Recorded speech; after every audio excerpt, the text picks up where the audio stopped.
Je préviens tout de suite, cette vidéo ne sera pas marrante et elle sera longue. Je n'avais pas envie d'en parler parce que j'aime pas parler des décès, des trucs comme ça. Mais là, je vais parler de ce qui s'est passé autour de JP parce que le truc n'est pas que français.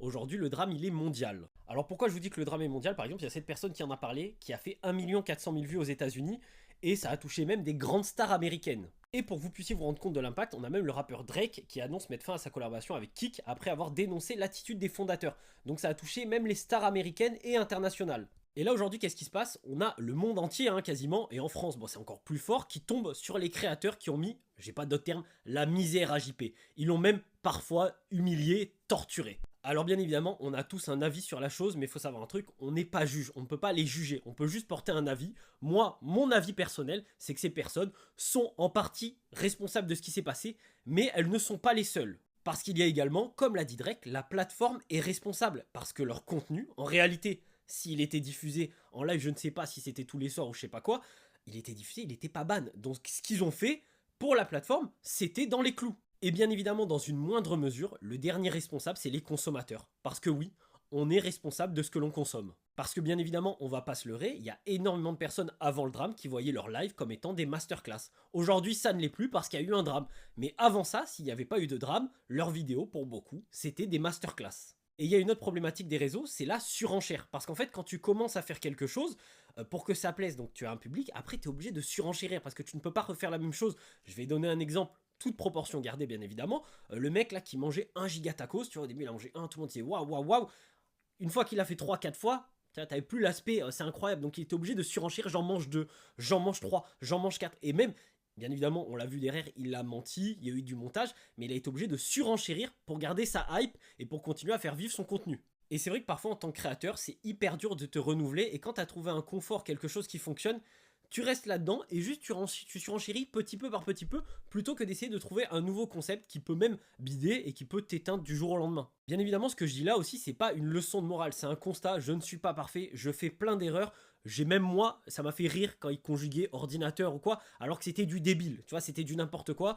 Moi, ceux qui me connaissent, je l'ai déjà dit en live, je l'ai déjà dit en vidéo, je n'aime pas, il y a un truc en fait qui revient tout le temps. Moi, c'est une phrase qu'on me disait quand j'étais petit et qui pour moi marche, peu importe ton âge, jeu de main, jeu de vilain. Donc j'aimais bien quand ça vannait, parce que je suis dans la vanne, mais je n'aime pas quand on commence à se toucher, à se frapper, c'est un truc qui ne me plaît pas. J'ai également voulu me renseigner sur cette histoire, parce qu'on le sait, il y a quelques mois, je crois que c'était en début d'année, il y a eu une enquête par rapport à ces personnes-là, en mode, ce qu'ils font, est-ce que c'est pas de la torture? Donc déjà, les gens étaient quand même alertés de ça. Et j'ai même vu ce post, et effectivement, il y a encore un responsable, peut-être dans cette histoire, c'est le gouvernement, parce qu'il y a eu une chronologie de l'absence d'action du gouvernement. Donc qu'est-ce qui s'est passé? Le 29/11, Mediapart envoie un mail à Clara Chapaz, ministre chargée du numérique. Donc déjà, ça a alerté sur ça. Ensuite, relance le 2 décembre auprès de la ministre. 3 décembre, nouvelle relance auprès de la ministre de la part de Mediapart. 15 décembre, publication de l'article de Mediapart sur les services subis par Jean Permanov. Donc déjà, ça a plus de 6 mois et tout le monde était alerté. 16 décembre, ouverture d'une enquête judiciaire. 8 janvier, garde à vue de Safin et Naruto, donc c'est les deux personnes qui géraient, je crois, le local. 18, mort malheureusement en direct de Jean Permanov. Et 19, réaction de la ministre. Donc en fin de compte, est-ce que là aussi, il n'y a pas eu un temps d'action trop long de la justice? On le sait depuis un long moment, la justice, c'est beaucoup trop long quand il y a des trucs très graves. Je pense sincèrement que ce drame, on doit tous se poser quand même la question de ce qu'on fait. Est-ce que c'est bien, est-ce que c'est pas bien? Par moments, on peut tous partir en cacahuète, c'est humain, on a tous eu des moments de colère. Moi, par rapport à mon contenu, j'ai beau vous le dire, j'ai beau le répéter, ce sont des vannes. Je vanne des propos, je ne vanne pas des gens. Je vanne des trucs qui pour moi sont surréalistes, mais je ne veux de mal à personne.